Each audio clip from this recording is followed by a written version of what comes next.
Yeah, well, live action. Did you ever used to watch, what was that show with Crocodile? No. No, he was was it New Orleans? And he would go, live action. Do you know what? No. He was a crocodile hunter. He hunted animals, he was an exterminator. Oh. Do you know what I'm talking about? Not a clue. Oh, I gotta figure it out. It was the craziest show. Crazy. Let me get my jacket out. Crazy. Hi, everyone. Good morning, Wine Wednesday. Good morning. That Good sounded morning. like I had a lot of wine. We're trying. Yeah. Trying to loosen up today. We're tense. Ish. Come on. What are you doing with the chairs? Our puppy's here. We've got Yes. friend. We have puppy friends. I never understand why your screen is so close and mine is so not. It's the same phone. I know. You have the plus? It's weird. I don't know what mine is. Weird. Very weird. Anyway. So Yes. today, folks, we're going to discuss with you that real estate is an emotional, it can be an emotional and a cerebral experience, if you will. And so today we're going to talk about when do you rely on that emotional heart side of you, and on the other flip side is when do you use your brain, when do you use your mind and this to make your decisions, because you're going to be confronted with a lot of decisions in this There's a process. lot that happens within the 30 days of you. Well, first, cheers. Cheers. Cheers. Greg, you have your wine. Cheers. Yeah. Who's drinking wine with us? Drink Anyone? it up. I have a Sauvignon Blanc. And I got a Pinot Grigio. Wayne didn't like the one I'm I drinking. didn't. It was a little too tangerine and fruity for him. By Tom McGarity. So Anyway, back on topic. Yeah, So so- yeah, the heart versus the mind. yes. So the first part in this process is obviously finding the house, and I find that to be a very emotion-driven decision. I think that is all about the heart. And I think that what I always tell my clients, Nice. it's going to be a feeling. I remember the first house Mike and I bought, it was all about feeling. I loved everything about it. I loved the way it sat on the hill. I loved the front. I loved the way everything looked. So I think, would you agree? Do you find that to be the same? The house that we bought, I knew it was my house before we went in it. Yeah. I saw the pictures online, and I remember looking at Sean, and I said, "This is our house." Yeah. And even when we walked in the front door, I said, "Okay, you can go look at the house. I'm going to sit at this table and I'm writing the offer." Oh. So yeah, it's the same. So I knew, I just knew. I was with some first-time homebuyers on Sunday, and we went to see the house that they originally called about. And it was, you can just see, you see it in people's faces. It's just not. You see it in their eyes. You do, and so we spent a long time talking, and then one of them brought up this house in, where it is, and we drove down to it. And this is absolutely what drives me and my favorite thing, and why I work with first-time home buyers, and why my everything. You could see them falling in love with this house. You could see it. You saw it from the moment they saw it. We're walking through, smiles, everything. And they're talking about, what they're going to do, right? Yep. This will be so-and-so's room. This will be your room. If they've got kids or whatever. And oh my gosh, our table would fit perfect. Yes. So they're planning the holiday meals already. Yeah. So that stuff is incredible. It was everything that I love. And so I think there does have to be, when you buy the house, certainly that emotional connection, right? So that I find to be a very heart-driven thing. And I find that to be a lot of what's lacking in the sellers markets we've been having. And that I find, it tends to be in the pressure pot that is the sellers market we've been having. It is a lot more mind-driven rather than falling in love with the house. It's kind of well, there's nothing else left. This is okay. We can live with this one. It's not so much. I try to because you can't get, I think sometimes it's when people have lost already one time, they feel this, they put up this barrier that they don't want to fall in love with it for the fear that they're not going to get it. Well, right? we've said that though on this even before. Don't fall in love with the house when you're looking because you probably won't get it the first time. So how do you balance that? Yeah. So I mean, I think you still have to have the feeling. You know, I can't imagine going into a house that I'm going to spend. Most people will spend at least 5 years, in the house, and some are buying, the forever home.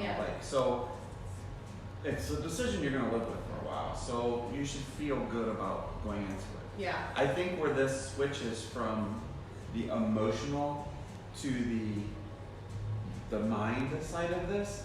24 hours later. And that is 100% the truth. Right?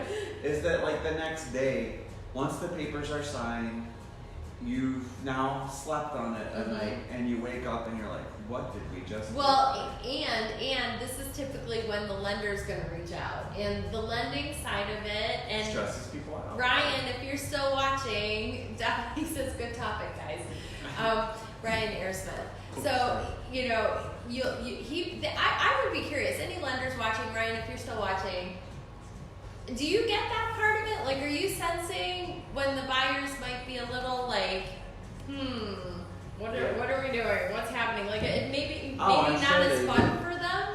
Well, I think they have less of a personal, because their side of it is all work. It's like there's no fun part Well, to it's the not lending the fun process. part because you're looking at everything. And so I think they don't get to experience the joy as much as we do, because they're not on the side of the joy. Right? Yeah. They're on the side of the pain part of it, and not pain in that it's just work. I mean, the getting documents and making sure you're answering questions, it feels like a job after a while. Ryan says 100%. So Ryan, if you are talking with the client after we go under contract with them, and we get the fun part, like the big buzzy, like woo woo woo, and then can you sense you can sense when they're starting to like freak a little bit. Well, I think they do sense that, and as much as we try to shelter you from. I feel sometimes like a parent where I'm sheltering my clients from worry. It's like I try not to make a thing out of a thing until it's a thing. Amen. Did you follow that? We say that a lot here. And so I'm stressed sometimes, and I'm like the flight attendant on the flight that's a little bit rocky, where it's like, I don't want you to know, but we've got a problem, until it's a problem.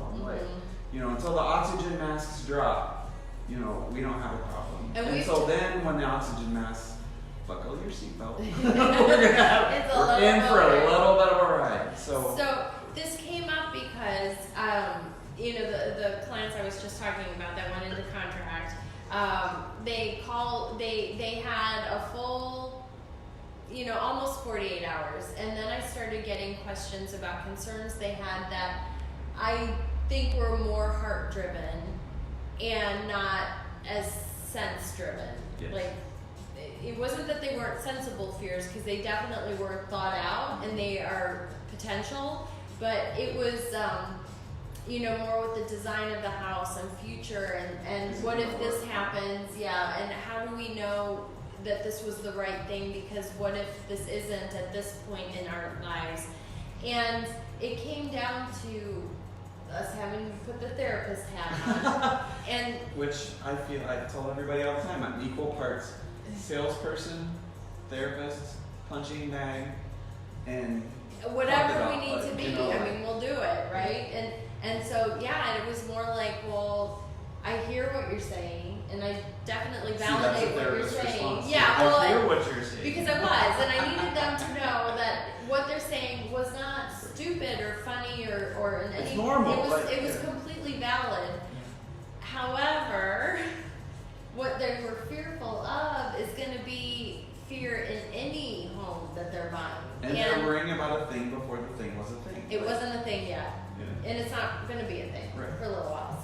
So I think that is the thing. Yeah. Making the thing. I'm going to try to count how many times I can say thing in the course of this Wine Wednesday. I'm going to go back and give you a number later.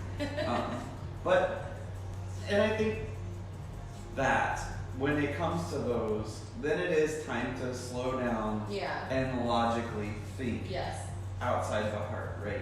Because what I find with myself and sometimes other people is I worry about what to stress about. So Mhm. like if I'm not stressed about something, I feel like something's wrong, right? You know, I'm like, there should be something I should be worried about Yeah. like this. Yeah. And so then everybody starts overanalyzing these things. You know, Yeah. they start thinking about 10 years from now, oh my gosh, what if this? What Mhm. if that? What if... Mhm. When we talked right before we went on, I can't really think of one instance over the course of all the houses that I've sold that I had someone come back to me and say, we really made the wrong decision. Yeah, no, never. It's never happened. Right. Whereas, so Ryan has said a couple things that we'll go back to, but it's never happened. I mean, everyone has been so happy with, you know, I think that the process is definitely, I mean, it's going to be stressful, and once you get into it's not enjoyable. I mean, you've got an inspection, you've got an appraisal happening, you're digging into all your finances, you've got, you know, negotiations happening. It's not. By the it's time not closing pleasure. happens, people are exhausted. Yeah. And I always feel like balloons should drop from the ceiling and it should be this celebration, and then you get this keys, and after 30 days, it just feels so anticlimactic. Like, Yes. until you go actually put the key in the door and you open and you're like, oh my gosh, this is my house. Right. I had a set of well, okay, so Ryan, because he did say Wayne Henry, well said. So he would say, but what? We'll go with it. Yeah, Ryan. What Ryan is saying too, and Ryan is a lender, an amazing lender. He and I just closed a transaction not that long ago with a couple that were pretty fun. Well, but at least you didn't say interest. no, they were Because fun. means so many They things. were good. They were good. And they got a great anyway. Blah blah blah blah.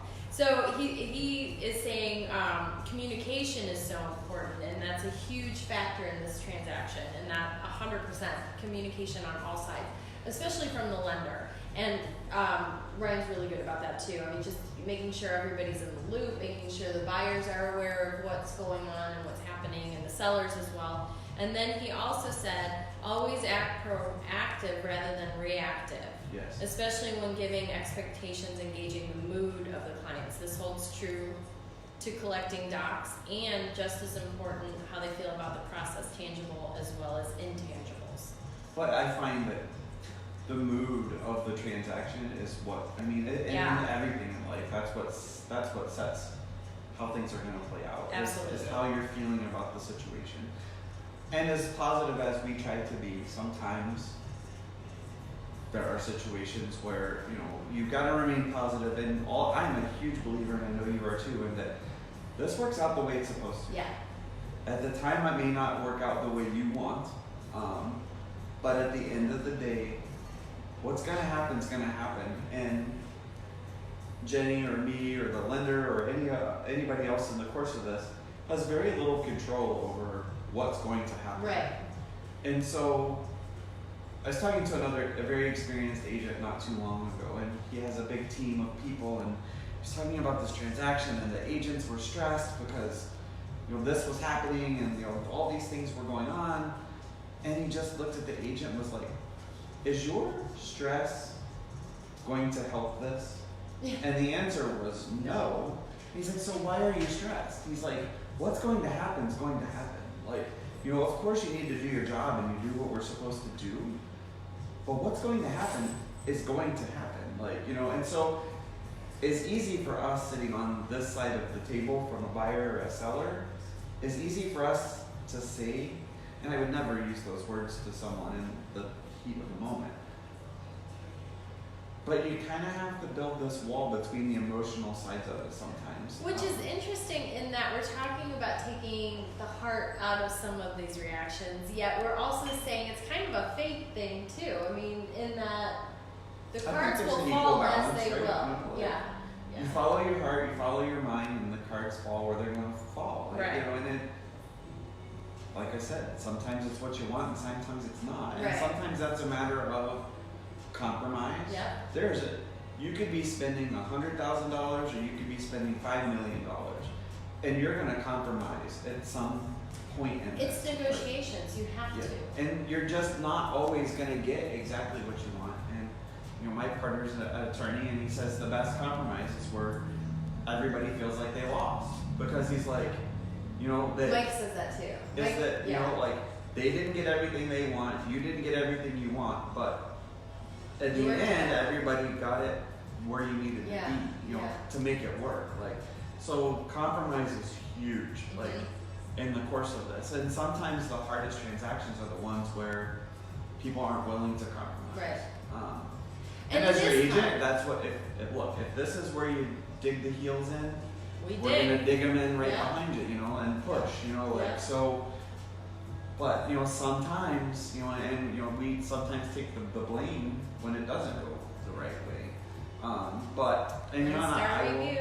yeah, I will take that blame, wherever someone wants to place it. And I feel like a lot of times it's misguided, but Well, it It is, is, but you're doing your job, and you did it to the what your all I clients can do, wanted. yeah. So um, that's the important factor, is making sure that our clients are the ones who are satisfied, not. yeah. But from The other side from of it. being the analytical, mindful side of this, Mhm. I think there does come a point where sometimes it just doesn't make sense to continue, right? Right. And where the biggest part of this I see come up is the inspection, right? Because Yes. you fell in love with the house, you want this house, and it's your mine. At that moment, you're like, at all costs, this house is mine. Right? Yeah. No matter what happens, this is my house. But then you go through the inspection, and then all of these expensive things come up, and the seller's not willing to budge. At some point, it makes sense to walk away, right? Sometimes the best investment you can Mhm. make is not making one at all. Yeah. Now, we can't tell you what you should take and what you shouldn't. However, we can say, look, if you're willing to accept this $5,000, $10,000 repair, or just because a lot of times what happens, I find, is the roof is nearing the end of its useful life. Right. Okay, so in the first 5 years, maybe there's a good chance you're going to have to Yeah. replace a very expensive item. Mhm. Is it worth it to you? So that's where you got to draw the emotion back. Well, Am I gonna have the money to do it? Because if you don't, then you're gonna have a big problem, right? yeah. And then if you have the money and a lot of times people will finance these things, and Mhm. that's okay. Do what you got to do if this is the one. Right. But be mindful of those big costs, and that's where maybe regret sets in later. And that's funny, because these guys that I've been talking about, they brought that stuff up too. What if there's a financial, or not, a foundational issue? What if there is this? What if this happens? You're a I'm like, homeowner, listen, there's gonna be stuff. And as far as the inspection, you are doing the best that you can. I mean, but they're not gonna be able to predict. They're not going to be able to see within things. Like, they don't have X-ray vision. They can't Right. see behind walls. They can't see under floors. Everyone is just doing the best that they can. But there will be at some point. a surprise. I mean, it's just inevitable. So when you own a home, and this is the biggest thing I find with homeowners or first-time home buyers, is that you've been in an apartment all this time or a rental, and when something goes wrong, what do? You call the landlord, and the Right. landlord comes and fixes it, and it's their problem. And that is a wonderful benefit of being a renter, is that fixed costs, Mhm. how much I'm paying every month. It's kind of like us in our job, Yeah. going from a salary to a salesperson, where salary, the nice thing is I know every Friday or however often I get paid, how much money I'm getting paid. Right. As a real estate agent, it could be this amount this month, this month, Well, this now month. we know how much we're It's a getting. roller coaster, right? It is sometimes, I'm not saying that it's always a roller coaster being a homeowner, but you've Well, gone it from the is. secure Yeah. and knowing to the unknown. No, it So my definitely point is a being, roller coaster. someone told me when we bought our first house is you should budget about 10% of what your total mortgage is throughout the course of a year for ongoing maintenance. Really? It's a lot. It's a lot, but I mean, I But see it keeps you from the big stuff, right? Like, if you put money aside every month and put it in like a sludge fund or whatever, or if you watched shameless, the squirrel fund. You know, if you've got a squirrel fund, you know, your coffee can you stuff up on top of it for these things, that you've got something to fall back on. You know, so don't just buy the house and your mortgage payment and spend everything that's left over. My best advice is to set up some kind of savings account where you're automatically putting a little bit of extra money in, some extra money in. Over time, things are going to break. They wear down. It's just like our bodies, you know, going to the doctor and maintenance and, you know, all of those extra things that you didn't have before, you're going to have now. It is, without a question, you're going to have. So budget for that. Ryan added great points. I think from my position, another important point is to set the precedence in the beginning that we are all on the same team. A lot of people in this business can tend to treat list agents and buying agents as adversaries when in the middle of a transaction. I always introduce myself to all involved from the beginning as a part of the same team in order to smooth out future negotiations and the like. And he also appreciated saying shameless. I love that show. Oh, I miss love that it now. show. Like I can't I watch haven't caught up on the last season. I need to watch it. The first couple episodes I thought were a little hard to get through. Yeah. But my goodness, by the end of that season, they nailed it. Like, and I kind of wish they just ended it at the end because Fiona's leaving. Yeah. And like, I don't know. I just need don't to see how watch. it's gonna carry I on. need But- to catch up. So and I always treat the other agent as definitely, because you want them on your side. Like you want to get them. Yeah. It's like, you know, I go back, you know, Sean, sometimes as much as we differ in opinions, Yeah. you know, he says when the other person gets louder, you get quieter. Yeah. Because it's like, I think in life it's the yin and the yang, the balance of everything, right?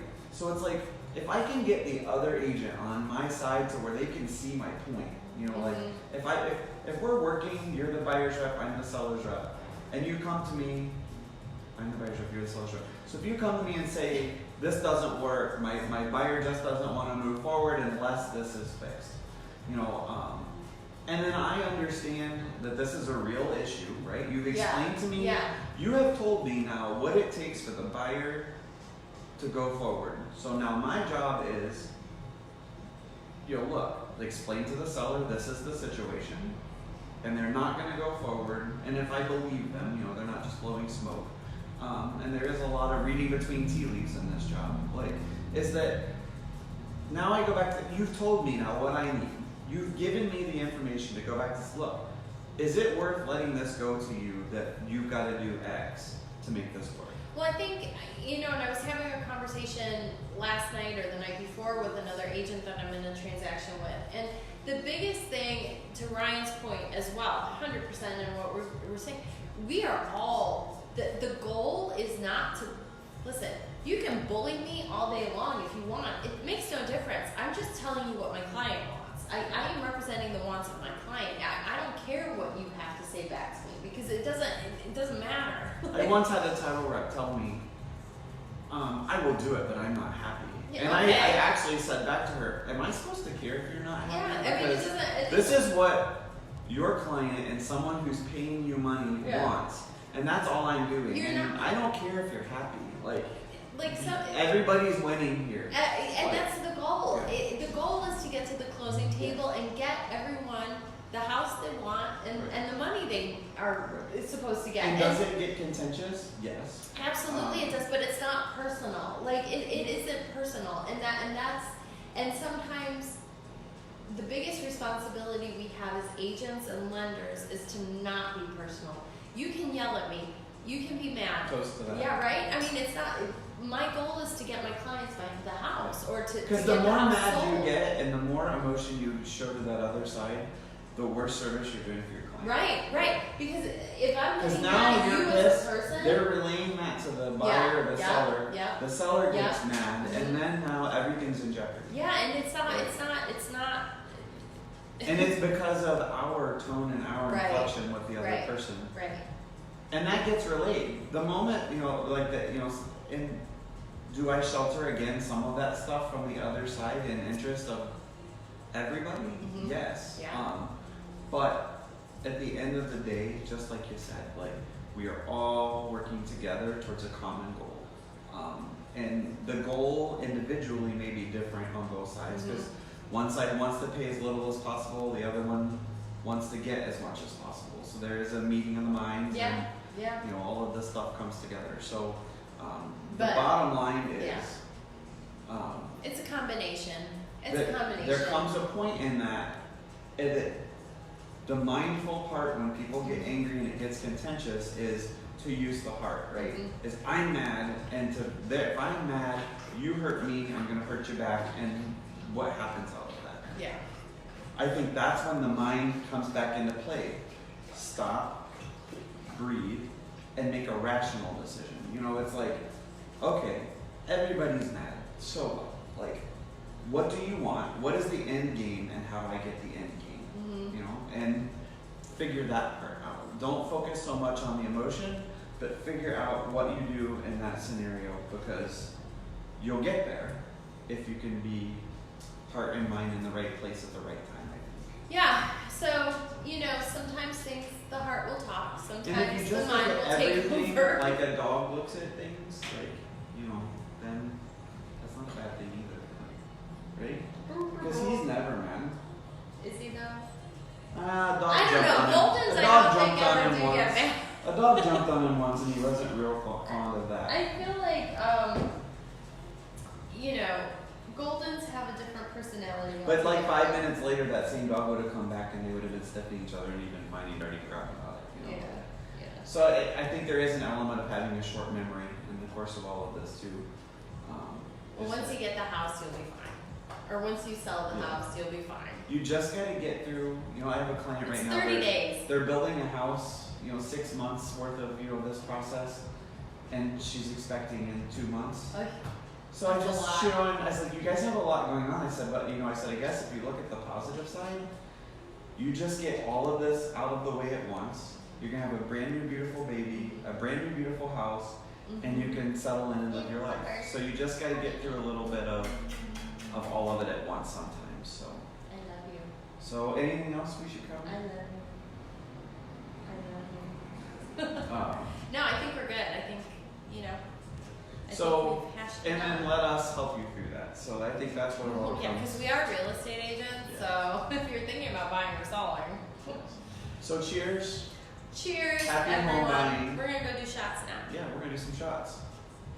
Maybe we'll go I have live. a feeling that's not happening. Maybe we'll go live in 30 minutes. Again, Come back. just cause. Yeah, because we're fun like that. We are fun. Like Bye, y'all. Bye bye. Bye. Marty, say bye. Woo. Oh, he heard you.